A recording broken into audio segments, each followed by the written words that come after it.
Chapter 33 Tulasi's Exclusion from Ganesh Puja. Om Shri Ganeshaya Namaha. Daksha asked Mudgalacharya, what will be the result of worshipping Ganesha with tulsi leaves intentionally or unintentionally? I have tasted the nectar of this tale and am not yet satiated. It is difficult to attain devotion to Ganesha, there is no doubt about it. Mudgalacharya replied to Daksha, I shall tell you an ancient legend, listening to which all your doubts will be clarified. There was a foolish Brahmin in the Kashyapa lineage. He would intentionally perform puja of Ganesha with tulsi leaves, though he knew it was forbidden. Other learned Brahmins tried to prevent him from doing so, but he did not heed. He would arrogantly justify his deeds. Ganesha is omnipresent and exists in all forms. Why is a particular ritual forbidden? It is not logical that something is accepted and some others are not acceptable as offerings during a Ganesh Puja. The devoted Brahmins were terrified and distressed. Ganapatyas said to each other, what can we do? Except for the one approved day, if we see tulsi leaves placed on the head of Ganesha as a puja offering, we should remove it. Ganapatyas should follow this rule. If he delays in doing it, then it will be considered a sin and the person will go to hell.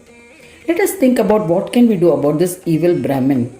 Just as mountains are hurt by thunder and lightnings falling on it, in the same way Gananatha is agitated when offering tulsi leaves.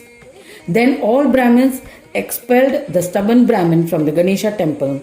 However, he obstinately continued to offer tulsi leaves during puja of Ganesh at home. A short while later, that Brahmin belonging to the Kashyapa lineage died. A Yamaduta immediately took him away and put him in hell. He was kept in various hells from one kalpa. After that, he was reborn as a dreadful Rakshasa, Dharmadruk. He was always afflicted with hunger, suffered from diseases, and was unable to do anything. He would wander in the forests. One day while wandering, he unexpectedly met Gargya Muni, who was a well-known Ganesha devotee and a Mahayogi.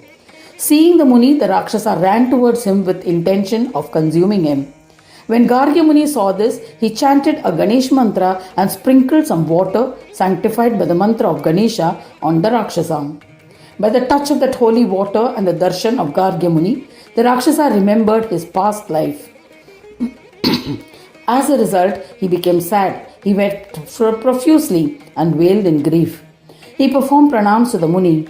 Dharmadruk Rakshasa remembered that he was a Brahmin in his past life. He pleaded to Gargya Muni, O eminent Mahamuni Gargya, I humbly surrender to your feet. Please liberate me from this ocean of samsara. The Rakshasa recounted to the Muni the shameful story of his past life, saying, I remembered all the events when you sprinkled the consecrated water on me and with your darshan. Hence I am sharing my sorrow with you. The Mahamuni took pity on the Rakshasa and initiated him into the benevolent Ganesh mantra, Ganeshaya Namaha. Then Gargya Muni said to the Rakshasa, chant this mantra continuously. You should also read the stotra composed by Tulasi. Having said thus, the pious Gargya Muni disappeared. The evil Rakshasa followed his instructions and chanted the mantra given to him. As a result, his hunger was quelled. He became free of diseases. He developed a strong physique. He became the beloved of Ganapatyas. His life as a demonic Rakshasa came to an end. After being relieved of all sorrows, he ascended to Ganeshwara Loka, where he sang the bhajans of Vigneshwara and worshipped him.